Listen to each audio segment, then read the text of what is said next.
Pre-4C Natural, and I'm back with another video. And today we are talking about how to extend your wash days.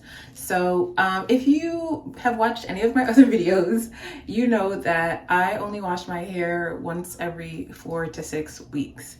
If you're new to my channel, this might sound a little bit crazy, but let me tell you why I do it and what the benefits are. So first, by washing your hair less often, it's going to be less dry, you're going to have less breakage, there's less manipulation, and therefore that leads to more length retention. So I do this because I found that this is what my hair likes best. I've retained so much more length since doing this. I have a lot more time on my hands because I honestly, there was a point in time where I washed my hair every day, every 2 to 3 days, weekly. So I've done a bunch of different things, and I found that this is what works best for my type 4C hair. And I do believe that if you have hair similar to mine, true 4C hair, low porosity, even if it's high porosity, I think that you will benefit from trying this out. So a lot of people have been asking me, how do I do this? How is this possible? So I'm going to give you some tips on how to stretch out your wash days. So first, I'm going to say that, like, if you're coming from washing more frequently, you don't have to jump straight away to, you know, doing it daily or a couple times a week or once a week to going straight to 4 weeks. You can build your way up so that you get used to it and it's a little bit easier on yourself. So I would say, like, let's say you're doing every week now, try to stretch it to 2 weeks. If you're doing every 2 weeks, try to stretch it to 3. So go slowly until you find the point that is right for you. And I do believe this is different for people with different hair types. I do think that if your hair is a looser curl pattern, or if you have straight hair, you might need to wash your hair more often because you know, the oils easily travel down the hair shaft and it legitimately is going to get dirtier faster. Also, if you have really thick hair, like my hair doesn't hold like smells and stuff like that. If you have really thick hair, you know, maybe it gets sweaty in there. Maybe you do need to wash it a little bit more often. But I do think in general, most people are washing their hair too frequently. So into the tips. So the first thing that I recommend is to pre-poo. Don't skip this step.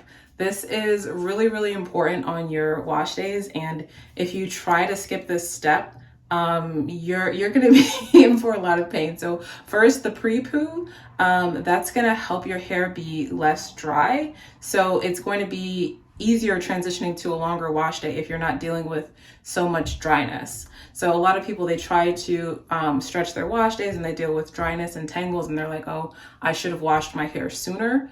But really, it's more so about the process that you're using when you're washing your hair. So first, pre-poo, it's like a critical step. Don't skip it. It's really important. I think I might have a video on the benefits of pre-poo, but it's going to change your life. Don't skip the pre-poo. That's the very first thing. So when I pre-poo, that's also when I detangle my hair. I only pre-poo with all natural oils.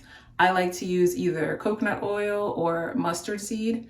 My last pre-poo, I tried hemp seed. I have to try it a few more times before I give a recommendation on that, but it did go pretty well. But I do like to try things at least 2 or 3 times before I make a video and give recommendations about it. But so far so good with hemp seed oil.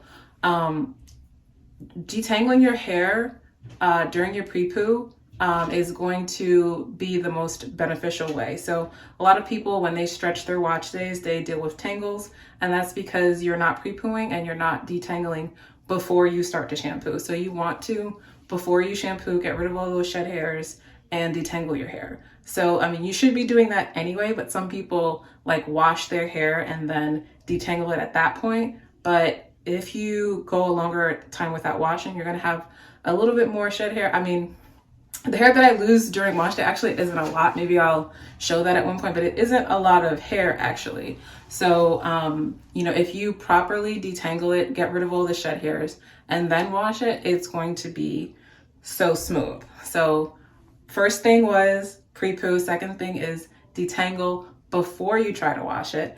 And the last thing I'm gonna say is to make sure you style your hair accordingly. So part of the reason why I'm able to stretch my wash days so long is the way that I style my hair. So I usually wear a braid out, and that keeps my hair stretched. So I don't, at this point, use any heat at all. So I just, after I wash my hair, it's already been detangled. I add my leave-in conditioner and my oils, and then I braid it up for my braid out. So I leave it in for usually about a week, and then I wear it out. So I can go easily like 3 weeks with just the braid out. And of course, like as the time goes on, it gets bigger and bigger and fluffier, which I do like. But the key for me at that point is I oil my hair as needed. So I'll just pat the oil in to my hair, and I don't do anything else. I don't like keep fluffing it or use picks or any of that. I just, it's gonna grow naturally. So I let it do that, and I apply oil to the ends to keep it nice. Put a bonnet on at night, and that's pretty much it. If you don't feel that you can preserve your style that long, you can touch it up in between. So like if I decide I want to touch it out, maybe I don't go anywhere, but like if I just want to touch it up, what I'll do is I'll apply my leave-in and then my oils, and just, you know, lightly kind of rake through it and rebraid it to set the style again. And that's it. So in between, I'm not misting my hair because that's going to make it shrink up and tangle. Like I said, if I want to add nourishment to my hair, I use oils because that's what my hair likes. And scientifically, hair is naturally oleophilic. So your hair loves oils, and in general, it does want to have oil. And I found that to be true for me. So that's what I do. I hope that you found this video helpful. If you have any questions, please leave them below. If there's any other content that you want to see me make, please let me know. I'm happy to do that for you. Thank you so much.